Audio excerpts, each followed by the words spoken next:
Lo primero, que no queríamos hacer una charla en realidad que hablara únicamente sobre la cuestión palestina, aunque vamos a hablar mucho sobre Palestina, sino que más bien queríamos hablar sobre, sí, la cuestión de Palestina, pero en el marco de los enormes desafíos que enfrenta la juventud en este sistema capitalista, es decir, pararnos a pensar un poco cómo podemos enfrentarlo. Queremos hablar también, aunque lo vamos a hablar un poco más por encima, pues de otras grandes catástrofes que nos amenazan, ¿no? Como es el rearme militar de los países imperialistas, que es la amenaza de futuras guerras o de guerras que ya estamos viendo, como la guerra de Ucrania o como todas las maniobras de Trump en el Caribe, ¿no? O el crecimiento de la extrema derecha en todo el mundo, ¿no? Que también son grandes problemas. Hace unas semanas veíamos cómo el Estado de Israel era capaz de bombardear 6 países diferentes a la vez: Líbano, Irán, Yemen, desde luego todos los territorios palestinos, incluso Qatar. Y eso solo es posible por un país que en realidad es apoyado por todas las grandes potencias mundiales, obviamente por el imperialismo norteamericano, pero también por los países imperialistas europeos. Y más allá de lo catastrófico, ¿no?, de lo dramático del genocidio en Gaza, que es imposible de transmitir en realidad con palabras, las cifras oficiales son de 60.000, pero expertos y la relatora de Naciones Unidas plantean que incluso pueden ser 10 veces más, es decir, una cifra totalmente escalofriante, muy difícil de pensar. Lo que sí queríamos plantear aquí es que la causa del pueblo palestino, que es difícil hablar de todos estos problemas en realidad más generales que aquejan a la juventud y las catástrofes los peligros que nos amenazan, por decirlo de alguna forma, sin no hablar de Palestina. Palestina, en cierta medida, concentra históricamente tanto los mayores... concentra históricamente todas estas contradicciones de la sociedad capitalista, dicho de alguna forma. Es expresión tanto de, en el caso del genocidio, de la extrema derecha mundial, de los genocidios que se conoce la sociedad capitalista, el expolio, el colonialismo, la explotación, pero también la solidaridad con el pueblo palestino es expresión en todo el mundo de las tendencias, tal vez, aquí nos vamos a aventurar a afirmarlo así, más revolucionarias o más profundas de cuestionamiento de este sistema imperialista en el que vivimos. Además hay otras cosas que van a estar un poco sobrevolando como telón de fondo. La rebelión, por ejemplo, de la generación Z, que parece que no tiene nada que ver con la cuestión palestina, que sucede en diferentes lugares del mundo, en Perú, en Marruecos y en otros muchos lugares, porque lleva siendo recurrente. Son como cosas que parece que no tienen relación, pero que lo que tienen en común es que son profundas rebeliones, profundas expresiones de descontento contra un sistema voraz, explotador y demás. Y aquí yo que me quería parar en una, que son la enorme muestra de combatividad de la solidaridad con el pueblo palestino en todo el mundo, pero en particular en Italia, que lo hemos visto en los últimos días, cómo la clase obrera italiana ha logrado organizar 2 huelgas generales en un país donde gobierna la extrema derecha, donde hace unos meses era impensable que la clase obrera apareciera con tanta centralidad en un conflicto, en una reivindicación que pareciera que no le incumbe directamente, y luego vamos a ver que en realidad eso no es cierto, y para nosotros tiene un elemento enormemente esperanzador que intervenga la clase obrera. Aquí hablábamos de un sistema imperialista, del imperialismo. Bueno, ¿qué es el imperialismo? En realidad, el imperialismo para nosotros es una etapa dentro del desarrollo capitalista, una época, como diría Lenin, que la define como una época de guerras, crisis y revoluciones. Ha habido muchas revoluciones en el siglo XX, ahora todavía no hemos visto ninguna, pero desde aquí vamos a plantear que las vamos a ver. Y lo que caracteriza al imperialismo es que en un sistema capitalista en el que ya todo el mundo es capitalista, donde todo el planeta, el capitalismo se ha extendido por todo el mundo, un puñado de potencias y un puñado de millonarios se reparten el pastel, por decirlo de alguna forma. Explotan a todos los pueblos del mundo y a la clase obrera del mundo para sacar un mayor reparto del botín, ¿no? Dicho muy escuetamente. Y eso hace que el mundo esté dividido en países imperialistas, en países que oprimen a otros países, países que establecen sus negocios en otros países, que invaden a otros países, que los dominan, y países que son dominados, en realidad, países semicoloniales, países dependientes o colonias mismamente, ¿no? El caso de Palestina, bueno, es una colonia que todavía sigue en pleno siglo XXI existiendo y ahora vamos a hablar más en profundidad de eso. Bueno, entonces, hablar un poco en torno a Palestina de esas profundas tendencias que recorren el mundo, tanto a grandes catástrofes, pero también a la esperanza de que las revueltas, como las de la generación Z o también la emergencia de la clase obrera en estos procesos, puedan dar lugar a revoluciones en nuestro siglo. Primero vamos a hablar un poco de dónde sale el Estado de Israel y de la resistencia del pueblo palestino, que es mucho anterior al propio Estado de Israel. El Estado de Israel es, dicho muy escuetamente, un enclave colonial de Estados Unidos y de Europa en Oriente Medio, en el Levante Mediterráneo, como queramos denominarlo. Mantenido por esas potencias europeas y que defienden sus intereses ahí, ¿no? Ahora bien, la tierra donde está el Estado de Israel, el Estado genocida de Israel, no es cierto que fuera, antes de que se establecieran los sionistas ahí, una tierra vacía. Hay un historiador israelí antisionista, Ilan Bapé, que es profundamente crítico y cuestiona la existencia del Estado de Israel, que dice eso, que era una parte floreciente de Vidal al-Sam, la tierra del norte o el Levante de su tiempo, donde había una rica industria agrícola, pequeños pueblos, ciudades históricas que daban servicio a una población de 500.000 de habitantes antes de que llegaran los sionistas. El sionismo, en realidad, ¿cómo surge? El sionismo es una ideología reaccionaria, nacionalista, que se combinó con los prejuicios colonialistas y racistas propios de los imperialismos del siglo XIX, de las potencias europeas del siglo XIX, y que fue instrumentalizado por el imperialismo británico por sus intereses coloniales en la región. En aquel entonces, a principios del siglo XX, son los territorios palestinos estaban controlados por el Imperio Otomano. Entonces, el Imperio Británico pasará a prometerles una tierra a los sionistas, a los judíos que vivían en Europa, para instrumentalizar en cierta medida la opresión que tenían los judíos en el propio continente europeo. Y entonces se apoyarán en alimentar esa ideología reaccionaria, nacionalista, colonialista, racista, que es el sionismo, que plantea que los judíos tienen derecho a construir su Estado, incluso si hace falta masacrando a otros pueblos y demás. Firmando en 1917, por ejemplo, la Declaración de Balfour, quedaros con la fecha, 1917, pasaron otras cosas ese año, como la Revolución Rusa, y al mismo tiempo que prometían estas cosas a los sionistas, a los judíos más reaccionarios, más de derecha del continente europeo y del mundo, prometían a los árabes, a las burguesías árabes, a los nacionalismos árabes, que les darían una tierra unificada, una nación árabe unificada, también en Arabia, en la zona de Egipto, en la zona de donde estaban asentados los pueblos árabes y que sufrían el colonialismo de otras potencias. Entonces, utilizaban diferentes ideologías, diferentes planteamientos para justificar sus intereses del Imperio Británico en la región. De hecho, cuando cae el Imperio Otomano en la Primera Guerra Mundial, en los años 20 y 30, los británicos y los franceses se reparten la zona. Desde luego que no hay ningún tipo de independencia para los países árabes, ni mucho menos. Y en los años 20 y 30 empiezan a estimular muchísimo, sobre todo los británicos, que se instalen judíos sionistas en el territorio, facilitándole un montón de recursos. No existía en aquel entonces nada parecido a lo que ahora conocemos como el Estado genocida de Israel, y ya empezaba la resistencia, que llevaba muchos años ya, del pueblo árabe y de los palestinos en particular contra el colonialismo. De hecho, hay gestas históricas espectaculares de combatividad totalmente olvidadas, como la Gran Revuelta Árabe de 1936 hasta 1939, que sacude la región, es una revolución muy profunda, y los palestinos, por ejemplo, pueden tener el orgullo de ser uno de los pueblos del mundo que hizo la huelga general más larga de la historia de la clase obrera del mundo. 6 meses de huelga general en una revuelta que sacudió toda la zona como respuesta al asesinato de 2 palestinos a manos de sionistas, de colonos sionistas que se habían establecido por ahí.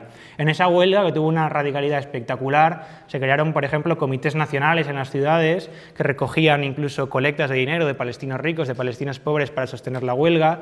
Se levantaron, por ejemplo, milicias populares insurreccionales por parte del pueblo palestino, del campo, de la ciudad, etcétera, para luchar contra los británicos, y fueron derrotados en esa magnífica revuelta árabe. Fue derrotada por la represión de los británicos, por el ejército, pero también por la acción de los sindicatos sionistas que ya existían en aquel entonces, que desde luego no tenían ningún interés en que esa revuelta avanzara, y como plantea un palestino revolucionario, socialista, Jabra Nicola, que aquí le vamos a mencionar algunas veces, que tiene unas ideas muy interesantes, también la falta de decisión de los palestinos ricos, ¿no? Por ejemplo, que traicionan en cierta medida la causa del pueblo palestino en ese momento, prefiriendo contener el proceso revolucionario que empieza a surgir en ese momento, hasta el punto de que preferían ellos con el tiempo vender sus tierras, las tierras de los terratenientes palestinos que había en aquel momento,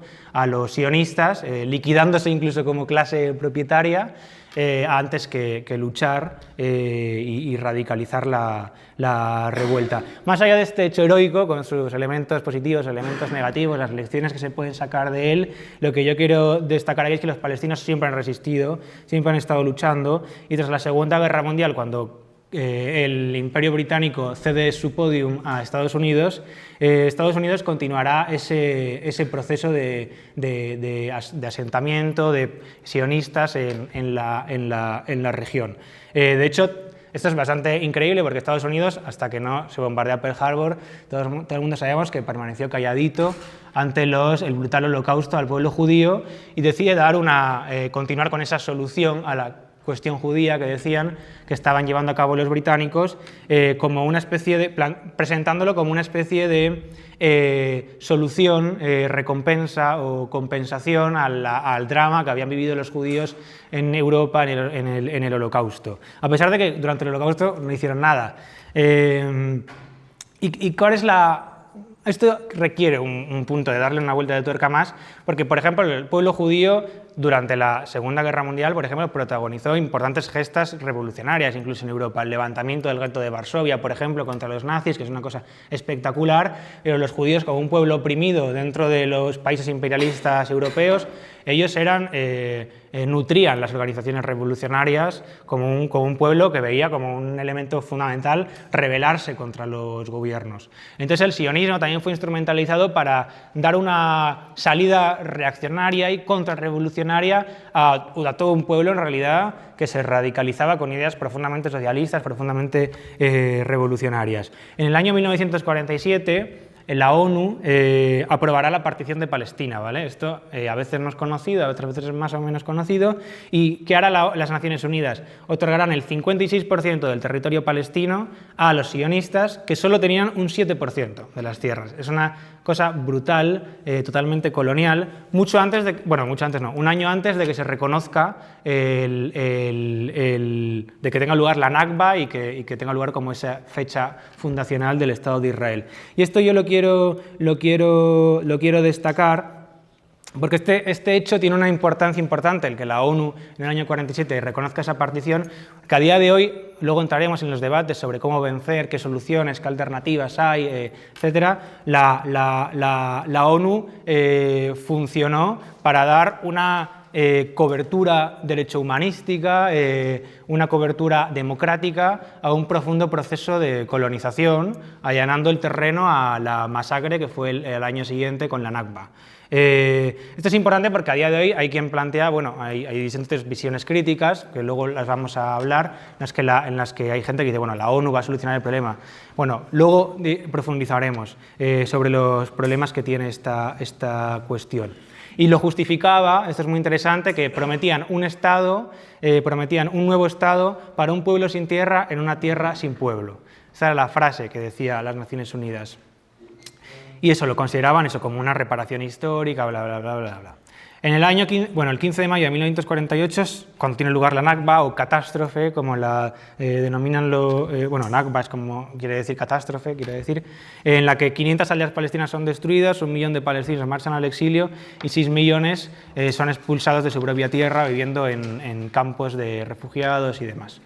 es un salto en ese proceso de ocupación brutal que ya llevaba labrándose tiempo antes con los imperialismos que habían estado en la zona, ¿no? Y esto no quiere decir que ahí se termina la historia. O sea, el Estado de Israel desde esa fecha ha seguido expandiéndose a través de una serie de acontecimientos y episodios militares, políticos y demás, en los que aquí no vamos a entrar. Pero una pequeña pullita, en el año 48 el propio Stalin reconoció esa partición del territorio palestino, lo cual es una traición a todos los principios internacionalistas de que los comunistas, los revolucionarios tienen que luchar contra el imperialismo allá donde estén. Luego podemos hablar en la parte del debate más sobre eso. Entonces, como vemos, bueno, desde su origen, Israel es un estado colonial, creo que ha quedado bastante claro, creado por el imperialismo, un estado mantenido y armado hasta los dientes por el imperialismo, y esto lo vemos descaradamente y como más evidente que nunca para amplios sectores de la población, quiero decir, después de los sucesos del 7 de octubre, ¿no?, en el que se desata esa brutal ofensiva apoyada primero por Biden, que le llegarán a llamar el genocida Joe, y luego por Trump, que es un ultraderechista brutal, pero que los dos comparten la misma agenda de colonización, y luego, obviamente, los diferentes gobiernos de la Unión Europea, sean más de derechas o más progresistas, desde la propia von der Leyen, pasando por Pedro Sánchez, el PSOE, Sumar, etc. Y no es casual porque muchas de las grandes multinacionales de Estados Unidos, por ejemplo, Amazon, Google, o multinacionales europeas como Airbus, tienen un montón de intereses ahí, pero también empresas españolas, del capital español, como SACIR, Inditex, Ferrovial, CAF, Indra, Repsol, el Santander, y por supuesto nuestras universidades, que tienen un montón de lazos en los que aquí no vamos a entrar, ¿no? Ante lo que pasa en Palestina, cada vez es más evidente para amplios sectores de la juventud, pero no solo de la juventud, que no se puede ser indiferente, ¿no? Que no se puede seguir con tu día a día viendo lo que estás viendo en tu móvil, es muy difícil ser indiferente. Nosotros decimos que para las nuevas generaciones lo que está sucediendo en Palestina, el brutal genocidio, es un poco como el Vietnam del siglo XXI. ¿En qué sentido? En que, por ejemplo, en las últimas décadas Estados Unidos intervenía en Afganistán, intervenía en Irak, intervenía en otros países bajo la cuestión de vamos a llevar la democracia, vamos a defender los derechos humanos, este tipo de discurso.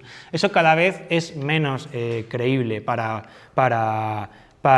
mucha gente y eso además tiene lugar, o sea, eso es cada vez menos creíble en un marco en el que todos estos países, el Estado español, Francia, Inglaterra, Estados Unidos también, vemos que hay una discusión sobre cómo armarse más, incrementar los presupuestos militares, es decir, que ellos ven, la burguesía, los capitalistas, la clase dominante, ven que hay que prepararse para nuevos enfrentamientos militares que van a ser siempre con el pretexto de la defensa, pero que van a ser invadiendo otros países, ocupando otros territorios, por recursos, por materias primas, lo que sea.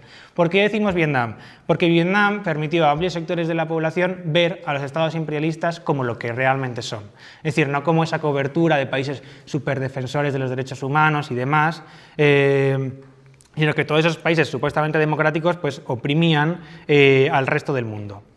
El movimiento en solidaridad con Palestina, por eso, es a veces más explícitamente, otras de forma más instintiva, un movimiento que podemos decir que es antiimperialista, que va contra esa organización mundial en la que unos países oprimen a otros países, ese sistema en el que unos países oprimen a otros países y se preparan para intervenir en ellos como si fueran sus propias colonias. Y que además ve al imperialismo como una grave amenaza también para nosotros, para aquellos que vivimos en los países imperialistas.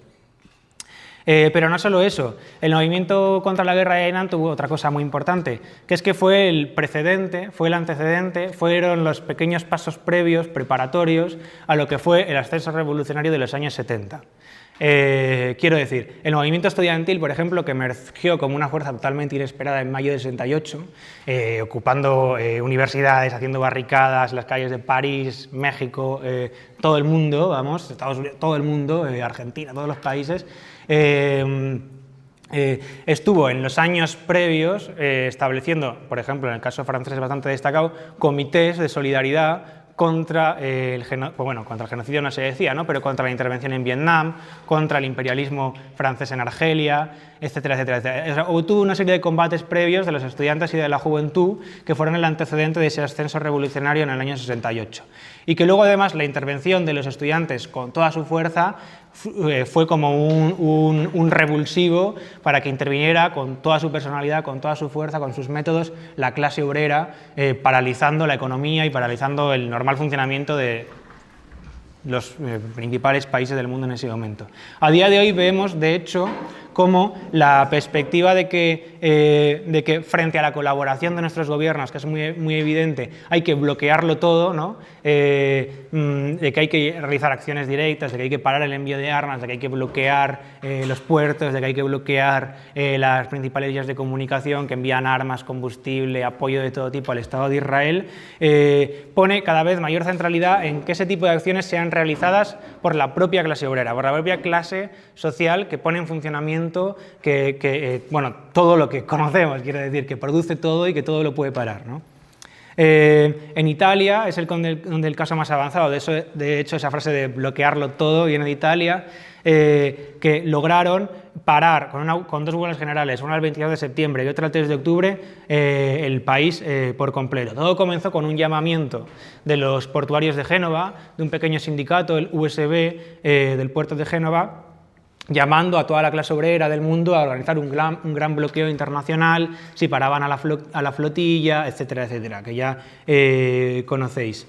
Y hay una frase que a mí me resulta muy interesante y ahora vamos a empezar a conectar con todo el resto de otros problemas que enumerábamos al principio, aunque va a quedar mucho en el tintero, que es una frase que es de los últimos días en Italia, que los obreros italianos y los movimientos sociales italianos plantean, que es que queríamos salvar Palestina, dicen, y Palestina nos salvó a nosotros, en el sentido de, es una frase un poco poética, pero bueno, lo importante es que en Italia llevan como 20 años en los que no se movía nada, en los que gobierna la extrema derecha de Meloni, que persigue a los migrantes en el Mediterráneo, que es brutalmente represiva, que ha aplicado leyes antihuelgas de todo tipo, y esta enorme solidaridad que ha despertado el ver que tu gobierno es tan cómplice del genocidio que decides movilizarte, es un cambio en la situación que era impensable hace unos meses en realidad.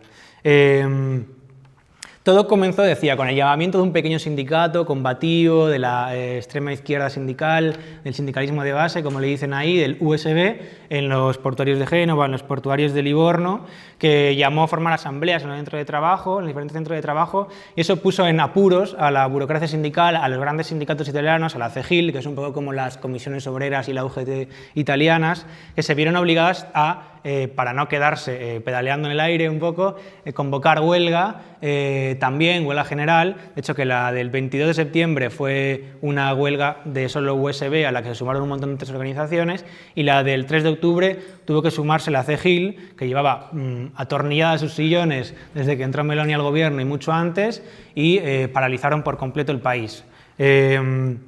Emerge así un liderazgo obrero renovado a través de colectivos de trabajadores de base, a los que también se sumaban la juventud, los estudiantes de las universidades, que organizaban parar las clases para ir al puerto, para ir al aeropuerto, para ir a las principales vías de comunicación, y eso ha dado lugar, en el caso italiano, a una revitalización muy profunda de otras muchas luchas que había ya antes, que habían perdido cierto fuelle. Por ejemplo, la fábrica GKN en Florencia, que es una fábrica que decidió cerrar, que trabajaba para la Fiat, y los trabajadores la ocuparon, la pusieron a funcionar bajo su propio control, y ahora es enormemente revitalizado ese conflicto de los trabajadores que llegaron a ocupar el aeropuerto en solidaridad con Palestina. Bueno, yo animo a buscar en Twitter vídeos, es una cosa verdaderamente espectacular. Entonces hay tres lecciones un poco de la lucha en Italia que sacamos, que la lucha contra el genocidio y el imperialismo no es una lucha desde lejos, es una lucha contra nuestros propios gobiernos, que son cómplices, que lo sostienen. Luego, que se puede obligar a las direcciones de los grandes sindicatos, reformistas, cómplices con el gobierno, burocráticos, atornillados a los sillones, a impulsar asambleas en el centro de trabajo, y a que se vean obligados a ir más allá de lo que ellos realmente quisieran ir. Y que luego, tres, la confluencia entre trabajadores y estudiantes es la clave, es también clave porque los estudiantes, como ya vimos con el ejemplo de mayo del 68, no solo tienen más tiempo, sino que además tienen mucho dinamismo, muchísimo entusiasmo y son un potente factor de politización, de radicalización para los trabajadores. Son un poco como la infantería ligera, ¿no? Decía un amigo nuestro, como la infantería ligera, mientras que los trabajadores, pues bueno, es más complicado moverse, te juegas tu puesto de trabajo, es un proceso más lento, es más complejo, ¿no? Bueno. Entonces, ahora, amigos y enemigos, ¿no? ¿Cuál es el problema de las falsas alternativas, ¿no? ¿Cómo luchar? Es la pregunta, ¿no? Hay una alternativa que todos aquí sabemos que es una mierda, ¿por qué no decirlo de esa forma? Que es la solución esta de los dos estados, ¿no? Ya vimos que es la solución originaria, ¿no?, que planteaba la ONU en 1947, en realidad. Y hay tropecientos mil argumentos para explicar por qué es una propuesta engañosa. No solo que un Estado como el Estado de Israel es ilegítimo, no solo que no es lo mismo un Estado que está colonizando a un pueblo o un pueblo con un pseudoestado al lado, es como una víctima que tiene un parásito al lado, ¿no?, que le va a estar todo el rato sangrando, sino que, dicho de otra forma, más allá de un engaño, esa propuesta no puede darse, es sinceramente imposible, no es posible que suceda, porque Israel no puede existir sin los mecanismos de constante expansión, constante exterminio, constante sobre el pueblo colonizado. Y ahora vamos a explicar por qué. O dicho de otra forma, esa solución, si es posible, es la que ya hay, es la que ya vemos desde el año 1947, ¿vale? La solución de los dos estados es lo que ya hay, es la cobertura democrática a un proceso genocida brutal.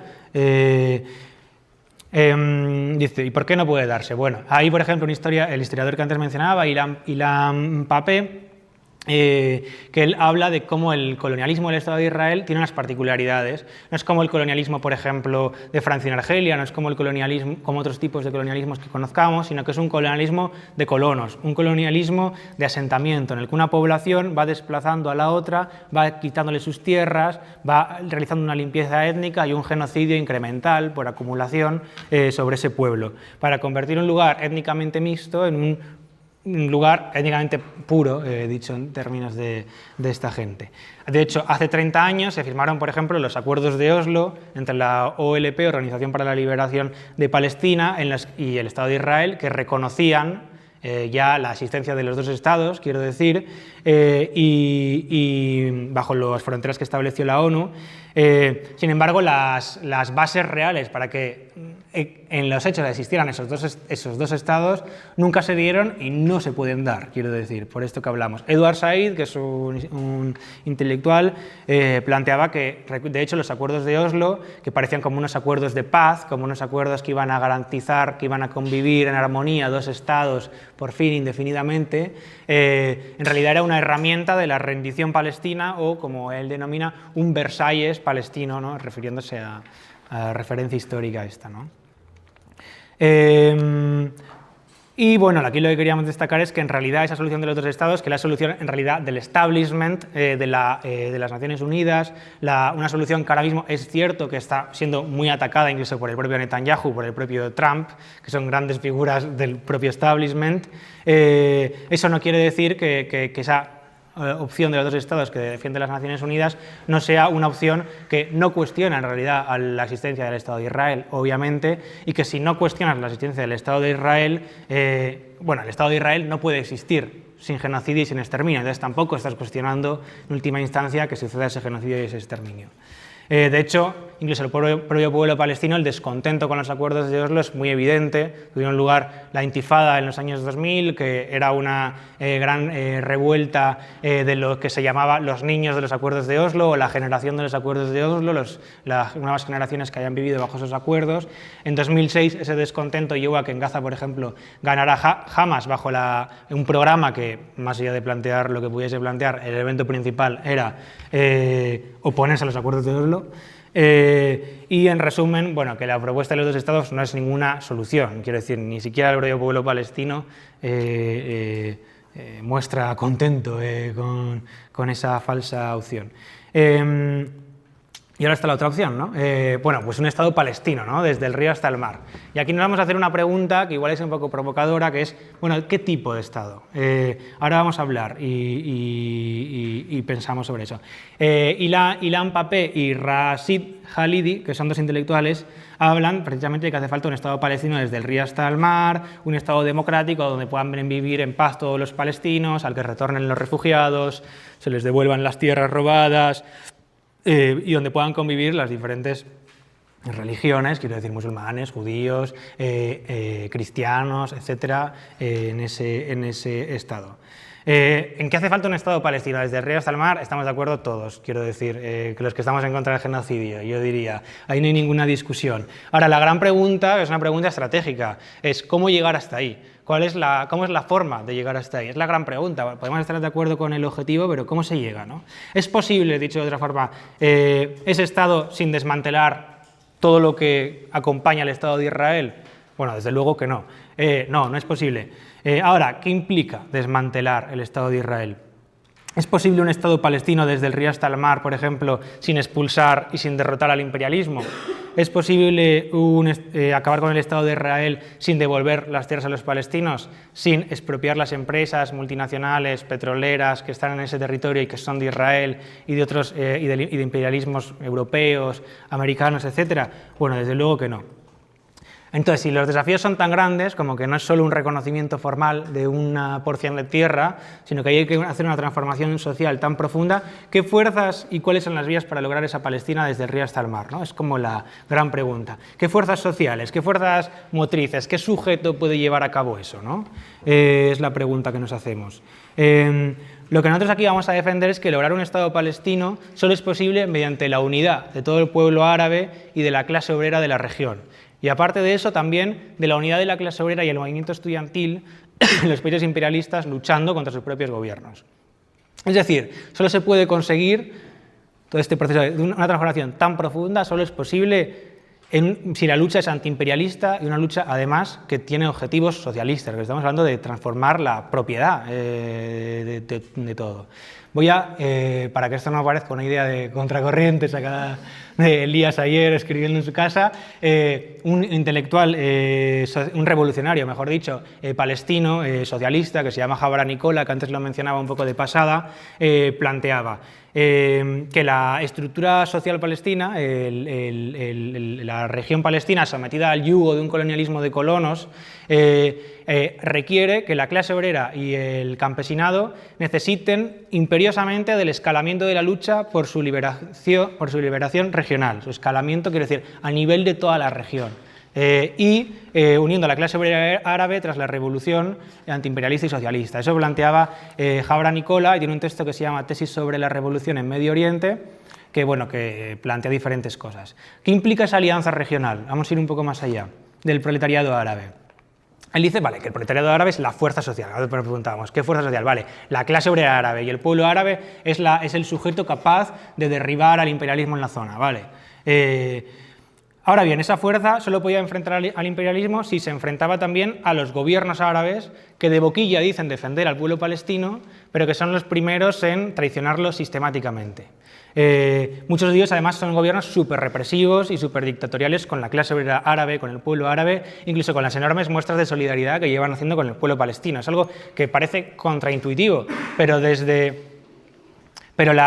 bueno, ahora me meto en eso. Las burguesías árabes, las clases dominantes de estos países, en realidad tienen más temor a las revueltas y revoluciones que puede llevar a cabo su propia clase obrera y el pueblo árabe, ya que ponen en peligro sus negocios, sus conchaveos y trapisondas con Estados Unidos, con el imperialismo y demás, respecto al temor que le pueden tener al propio imperialismo y al Estado de Israel. De modo que no solo son aliados del imperialismo y del Estado de Israel, y ahora pondremos ejemplos, sino que al inmovilizar a su propio pueblo, a la clase obrera árabe, al pueblo árabe, con mil y una cadenas, son un obstáculo también a la emergencia de esa poderosa fuerza social que es capaz de poner sobre la mesa, bueno, vamos a acabar con todo tipo de lazos con el Estado de Israel y con todas las empresas que colaboran con el genocidio. Esta alianza del pueblo árabe, independientemente de sus diferentes países en la zona, haría estallar por los aires a esos gobiernos títeres. Esta colaboración puede parecer muy contraintuitiva, ¿no? Sobre todo después de los acontecimientos del 7 de octubre, en los que empezó ese genocidio cada vez más descarnado contra el pueblo palestino. Pero, por ejemplo, hace unos días el Washington Post sacaba unos informes que revelaban una serie de documentos que mostraban cómo la cooperación, no digo diplomática, no digo simbólica, digo militar de los gobiernos árabes con el Estado de Israel no se había retrocedido del 7 de octubre, sino que había avanzado aún más. Por ejemplo, varios países, Qatar, Bahrein, Egipto, Arabia Saudita, Emiratos Árabes, habían colaborado con el Estado de Israel en diferentes cosas. Uno de ellos es compartiendo información para defender el espacio aéreo israelí, radares e información militar estratégica. El punto 2, habían estado haciendo entrenamientos conjuntos con las IDF, las fuerzas de defensa israelíes, los propios ejércitos de los países que he mencionado, e incluso Arabia Saudita compartía información con el Estado de Israel sobre Siria para facilitar y posibilitar la invasión que hizo Israel no recuerdo cuándo, pero cuando cayó el gobierno sirio al sur del país. Volviendo a Jabra Nicola un poco, parte de una visión estratégica e internacionalista según la cual no es posible acabar con la opresión sionista sin tocar profundamente todas las relaciones capitalistas de clase y los intereses del imperialismo en la región. ¿Qué quiere decir esto? Que si todos estamos de acuerdo en que el objetivo es el de conseguir un Estado palestino libre desde el río hasta el mar, no es posible bajo cualquier tipo de Estado, no es posible cualquier tipo, en realidad, de Estado palestino. Un Estado palestino democrático, por ejemplo, sin más. Es decir, que si para desmantelar el Estado de Israel hay que, por volver a enumerar, recuperar las tierras, expropiar a todas las empresas, lograr la alianza con el pueblo árabe de la región y que dinamite la complicidad bajo 7 llaves de sus gobiernos con el gobierno de Israel y con sobre todo con Estados Unidos, ¿no? Expropiar los ferrocarriles israelíes, las grandes multinacionales, las empresas, etcétera, lo que estamos hablando es de un proceso revolucionario. Requiere tomar medidas anticapitalistas con la propiedad privada, algo que solo la clase obrera puede hacer. Y un Estado palestino conquistado por medio de una revolución que logra triunfar solo puede dar lugar a una Palestina obrera y socialista, en el marco de una federación de países socialistas en Oriente Medio y demás. Ya las primaveras árabes de 2011, por no irnos a reflexiones un poco tan lejanas, mostraron, y ánimo a estudiarlas, la profunda unidad de intereses en la región, desde el Magreb hasta Siria, en la que todo el pueblo árabe se levantó contra sus propios gobiernos y demás, y que muestran no solo una misma unidad cultural, una misma unidad lingüística, como queramos llamarlo, sino más profundamente una misma unidad de lucha contra el colonialismo histórica que se ha forjado durante décadas y décadas y décadas de lucha contra el colonialismo en la región. Y cuando ya no hubo colonias, de lucha contra el imperialismo, contra los intereses económicos, militares, etcétera, de Estados Unidos y de otras potencias en la zona. Y también mostró el papel profundamente contrarrevolucionario de los gobiernos de ahí, quiero decir, de cómo son totalmente títeres de Estados Unidos y de otros países. Por ejemplo, la emergencia de la lucha de la juventud marroquí hace poco es como una pelea súper entusiasmante en un país donde es súper difícil moverse, que te matan, te secuestran, etc.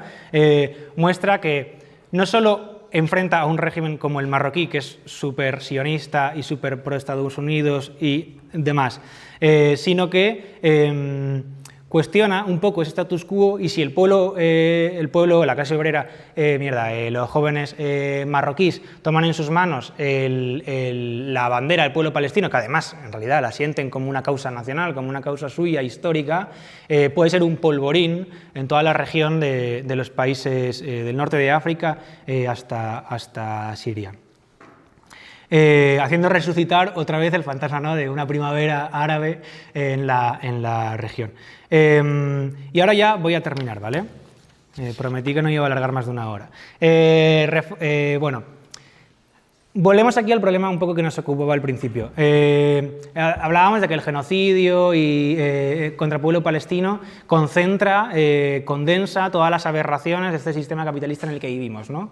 Un sistema imperialista, decadente, que muestra que poco tiene que ofrecer el capitalismo a la humanidad, que el genocidio del pueblo palestino es la medicina que tiene el capitalismo contra los problemas que él mismo engendra, y que lo que sucede en Gaza no es un recuerdo de los genocidios del siglo XIX con tecnología del siglo XXI, sino que más bien muestra a lo que se prepara el imperialismo, a lo que se prepara el capitalismo para las futuras revueltas, para los futuros levantamientos que saben que van a suceder.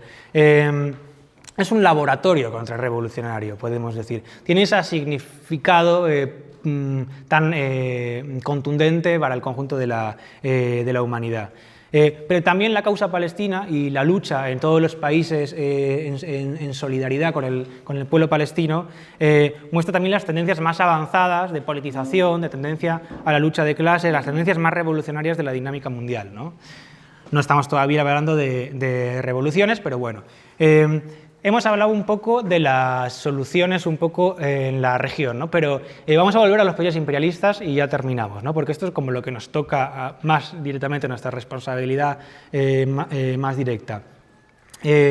Hablábamos antes de la situación italiana, etcétera, y cómo el movimiento en solidaridad con Palestina ha puesto cada vez más sobre la mesa, cada vez más centralidad a la emergencia de la lucha de la clase trabajadora con la solidaridad con Palestina. Quiero decir, como que la clase obrera como un sujeto que emerge con sus propias herramientas dentro del fenómeno de solidaridad por Palestina, que es mucho más amplio.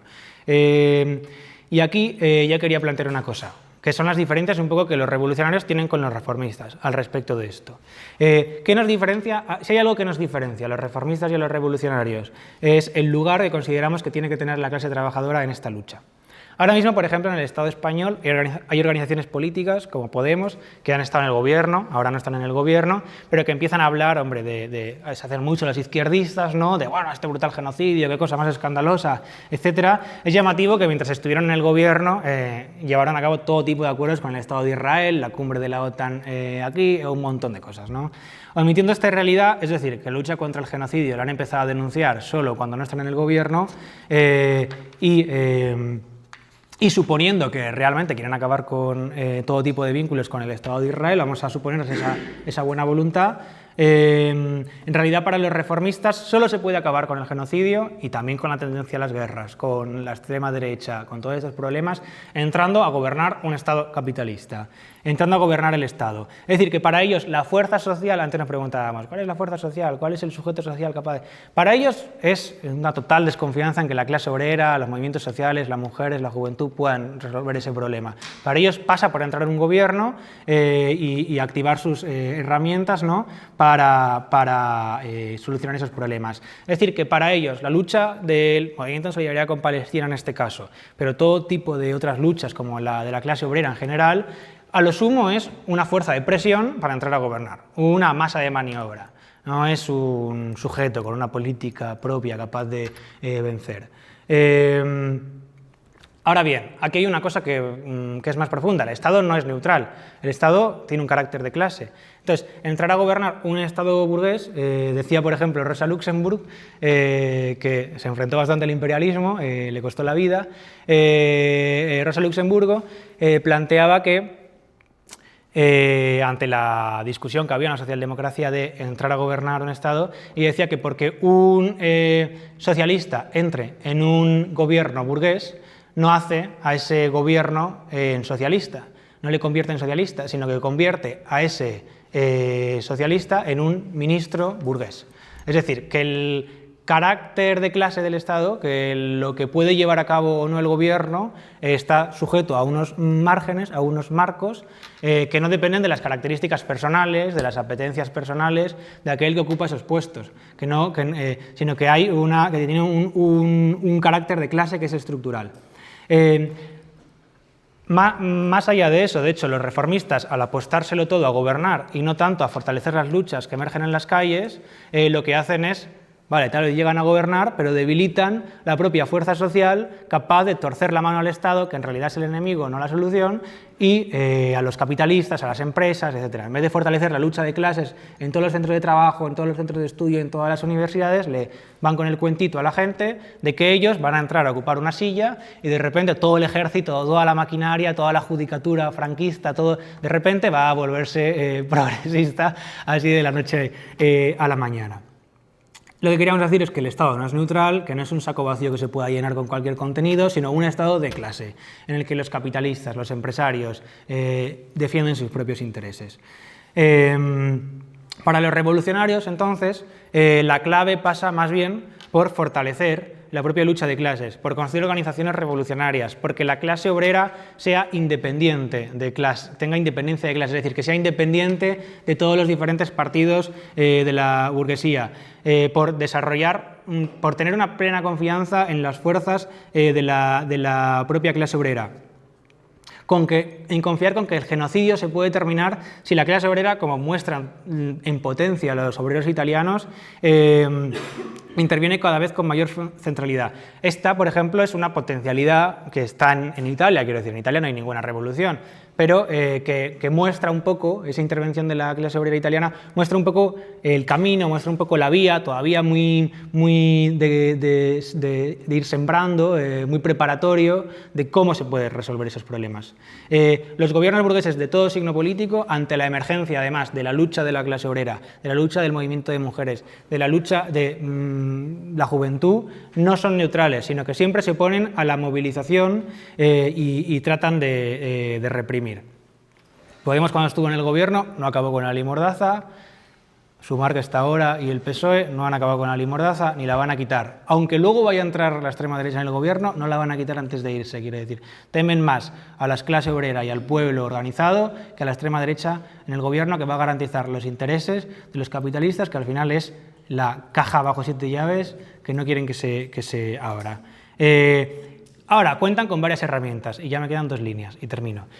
Cuentan con varias herramientas para garantizar ese status quo.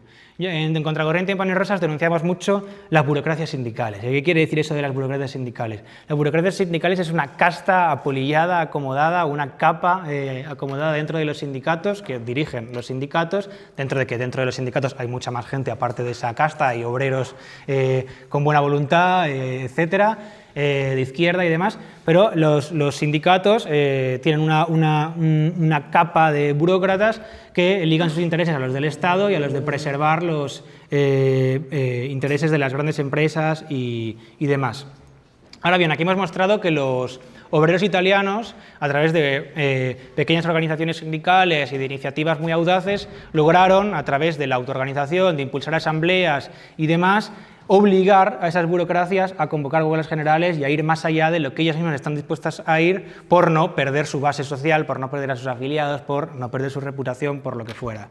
Aquí lo vimos, por ejemplo, con la huelga general del 15 de octubre, ¿no? Hicimos una huelga, tratamos de que fuera lo más combativa posible dentro de los límites que tuvo, todavía hay que avanzar mucho, pero lo que queremos plantear es que se puede torcer el brazo a estos burócratas y se puede, si se organizan asambleas y espacios de autoorganización desde abajo, lo que nosotros llamamos Frente Único Obrero, que es la forma de obligar a estos burócratas a ir mucho más allá de lo que ellos quieren e incluso recuperar los sindicatos para que sean organizaciones verdaderamente democráticas, donde los trabajadores tengan sus representantes revocables, etcétera, donde no haya todas estas conchaveos con los empresarios y con el gobierno y demás.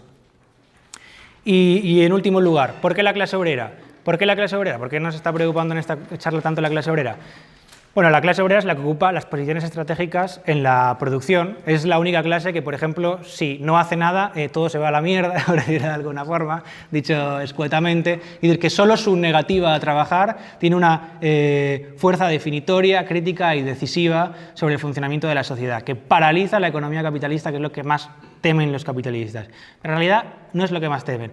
Lo que más temen es que la clase obrera, al parar, cuestiona la propia propiedad privada, cuestiona quién pone en funcionamiento la economía y puede, por tanto, también reorganizar la sociedad sobre nuevas bases, sobre bases totalmente democráticas, aspiramos, ¿no? Los revolucionarios, a que sean las mujeres, la juventud, a que seamos los trabajadores, a que sean los que decidamos cómo se organiza la sociedad y en un plan en el que los medios de producción están bajo control del conjunto de la mayoría social, ¿qué sentido tiene, ¿no? Ir a financiar guerras, que haya casas vacías? Si lo mismo que producimos todos somos los que decidimos el plan económico, ¿qué sentido tiene eso, ¿no? Entonces aquí lo que queremos plantear es que la lucha también contra el genocidio en Palestina y la emergencia de la lucha de la clase obrera para resolver este problema, pero otros muchos problemas, es parte de una serie de tareas preparatorias, o tenemos que pensarlo así, si lo pensamos estratégicamente, que nos va a permitir, si reforzamos esa lucha, esta idea de los italianos, ¿no? De que queremos salvar a Palestina y Palestina vino y nos salvó a nosotros, ¿no? Que no son luchas en realidad tan separadas, y que si la clase obrera desarrolla confianza en sus fuerzas, formas estas de autoorganización que llamamos en las propias universidades, los estudiantes, desarrollamos nuestra propia movilización, vamos a llegar más preparados a los combates que vendrán contra el genocidio en Palestina, contra nuevas guerras, nuevas intervenciones militares que quieran hacer, para las que se preparan, contra si llega la extrema derecha al gobierno o si el gobierno progresista quiere aprobar no sé qué cosa, poder tumbarlo, etc. Y en este marco es en el que pensamos que tenemos que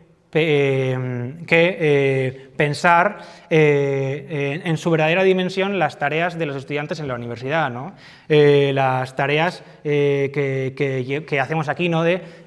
O por la que peleamos en contracorriente, de desarrollar la desconfianza en los gobiernos de todo signo político, porque son gobiernos, en nuestro caso, imperialistas, mostrar que el enemigo, esa pelea internacionalista, ¿no? Que dieron Karl Liebknecht, Rosa Luxemburg, de el enemigo está en casa, que son los grandes capitalistas, pelear por la autoorganización, porque no tengamos ningún tipo de tutela de quién decide por nosotros, que no haya burócratas, y además una pelea clave que dimos el 15, yo creo, que es la confluencia con el movimiento obrero. Que los compañeros de Contracorriente estuvimos ahí madrugando junto a otros amigos, simpatizantes, compañeros de clase, de la uni, en los piquetes de Airbus, en los piquetes del metro, que aunque no lograron parar la producción porque era complicado, faltaba más preparación, lo que fuera, va mostrando esta cuestión del hilo rojo, ¿no? Del mayo del 68, de los estudiantes que hicieron esas tareas previas que llevaron al ascenso obrero de los 70 y demás, y que tal vez el movimiento en solidaridad con Palestina es el Vietnam de nuestro